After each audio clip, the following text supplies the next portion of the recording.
नमस्कार. माझं नाव अनिरुद्ध पिंपळखरे आणि या समजुयावर तुमचं स्वागत आहे. या व्हिडिओमध्ये आपण इकॉनॉमिक्सबद्दल बोलणार आहोत. त्याआधी तुम्हाला एक छोटीशी गोष्ट सांगतो की इकॉनॉमिक्स हा जो शब्द आहे तो ऐकल्यानंतर थोडा भीतीदायक वाटतो, पण पुढच्या 5 मिनिटात तुम्हाला कळेल की इकॉनॉमिक्स ही जी गोष्ट आहे ही तुम्ही डे टू डे लाईफमध्ये अनुभवत असतात विदाऊट नोईंग की हे म्हणजेच इकॉनॉमिक्स आहे. तुम्हाला मी थोडक्यात एक उदाहरण इथे सांगतो आहे आता, की असं विचार करा की शाळेचं फनफेअर आहे. त्या शाळेच्या फनफेअरला तुम्हाला आईवडिलांनी फक्त 100 रुपये दिलेले आहेत. त्या 100 रुपयामध्ये त्या फनफेअरमध्ये ज्या वेगवेगळ्या गोष्टी खायला अवेलेबल आहेत त्या तुम्हाला हव्या त्या घेऊ शकता, पण आहेत फक्त 100 रुपये. अशा केसमध्ये तुम्ही काय कराल? तुमच्यापाशी 3 चॉईसेस आहेत की एक म्हणजे काय, केक अवेलेबल आहे, एक पीस 40 रुपयाला, एक आईस्क्रीम अवेलेबल आहे ते 10 रुपयाला आणि पिझ्झा अवेलेबल आहे तो 100 रुपयाला. आता तुम्ही खरेदी करणार म्हणजे तुम्ही कस्टमर आहात किंवा कन्झ्युमर आहात. तर तुमच्यापुढे हा प्रश्न आहे, मी जर का 100 रुपयाचा एकच पिझ्झा घेतला तर मला याची टेस्ट बघायला मिळणार नाही. मी जर का केकचं एक पीस घेतला, एक आईस्क्रीमचा पीस घेतला, तर या 2 गोष्टी तर मला खाता येतील, पण 50 रुपयामध्ये मला पिझ्झा मिळणार नाही. सो कुठेतरी काहीतरी अडतं आहे किंवा कुठेतरी काहीतरी मिस होत आहे, राईट? अशा वेळेस काय होतं की तुमच्या डोक्यात एकदम पटकन विचार येतो की हा प्रॉब्लेम जेव्हा मी फेस करतो आहे तेव्हा माझा मित्र किंवा मैत्रीणसुद्धा हाच प्रॉब्लेम फेस करते. तुम्ही काय करता? लगेच तुम्ही कोऑपरेट करता. तुम्ही दोघंजणं म्हणता की ऑल राईट, आपण 100 रुपये दोघांनी मिळून टाकायचे त्याच्यामध्ये आणि तो पिझ्झा डिव्हाइड करून खायचा. म्हणजे तुमच्या मित्रांनी 50 रुपये टाकले, तुम्ही 50 रुपये टाकले, एक पिझ्झा घेतला, तो अर्धा अर्धा शेअर केला.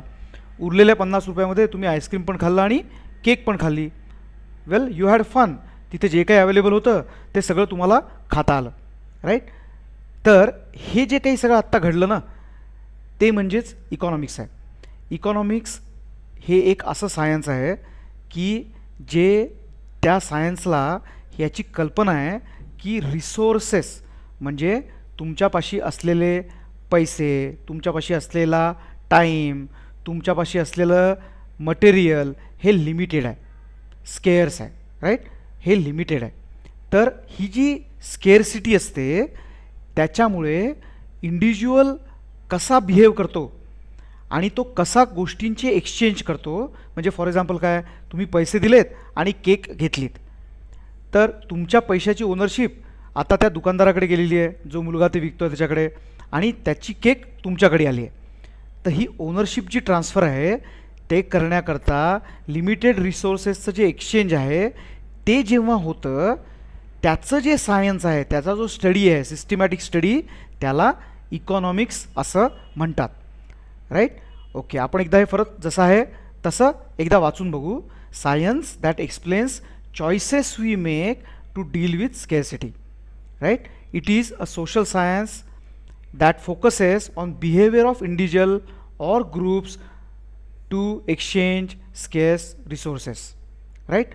That is what is called as economics, right? फक्त हे इकॉनॉमिक्स जरी सायन्स असलं की नाही तरी थोडं वेगळं आणि थोडं अजून कठीण सायन्स आहे. कारण काय की फिजिक्समध्ये कसं होतं पहा, फिजिक्समध्ये तुम्ही जेव्हा ग्रॅव्हिटीचा अभ्यास करता तेव्हा ग्रॅव्हिटी प्रेडिक्टेबल होते. एकदा तुम्हाला जर समजलं की ग्रॅव्हिटी कशी वर्क करते, इट ऑलवेज वर्क्स. तुम्ही जर का हातातला बॉल सोडला तर तो नेहमी खालतीच जातो, at least on the earth, right? पण it's not the same about people. different people make different choices, but in general any reasonable person will probably cooperate to enjoy the limited resources, right? Okay, आता आपण जे बोललो ना याच्यामध्ये इकॉनॉमिक्समध्ये, त्यामध्ये आपण नेहमी बायर म्हणजे जो हे विकत घेतो आहे, कन्झ्युमर आहे, त्याच्या दृष्टीने विचार केला. बट जो सेलर असतो ना तो सुद्धा सेम प्रॉब्लेम फेस करतो. कसं काय? तर आता तुम्ही विचार करा की तुम्हाला जर का शाळेमध्ये फनफेअरमध्ये तुमचा स्टॉल लावायचा आहे तर तुम्ही कुठला स्टॉल लावाल? You got 3 choices, right? तुम्ही काय विचार कराल? उन्हाळा आहे, probably lot of people will buy ice cream, yeah, so why not put up ice cream stall, right? Okay, that's a good decision. दुसरं मग एकदम तुमच्या लक्षात येतं, अरे तुमचे सगळे मित्र तोच विचार करतायत की आईस्क्रीमचा स्टॉल लावायचा.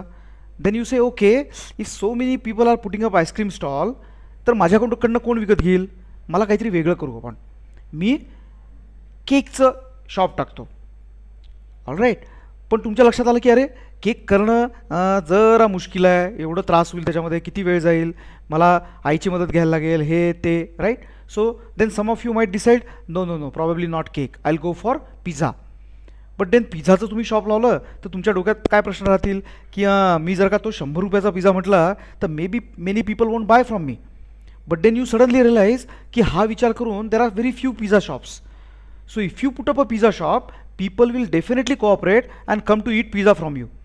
So even a seller, ज्याला आपण प्रोड्युसर असं म्हणतो, even a seller he is facing lots of problems, right? तो हे बघतोय कॉम्पिटिशन आहे का, प्लस तो हा विचार करतोय की माझी जे लोकेशन आहे त्या फनफेअरमधलं ते काय असेल. जेवढं चांगलं लोकेशन तुम्हाला फनफेअरमध्ये मिळेल तेवढं कदाचित जास्त लोक तुमच्याकडनं घेतील. So all these problems are being faced even by the producer, right? बरं, आपल्याला आता समजलं आहे की हे प्रॉब्लेम्स, हा चॉईसेस, हे सगळे जे लिमिटेड रिसोर्सेस आहे त्याचा study is science. But then why study science? Why is it so important? त्याचं एवढं नाव काय आहे?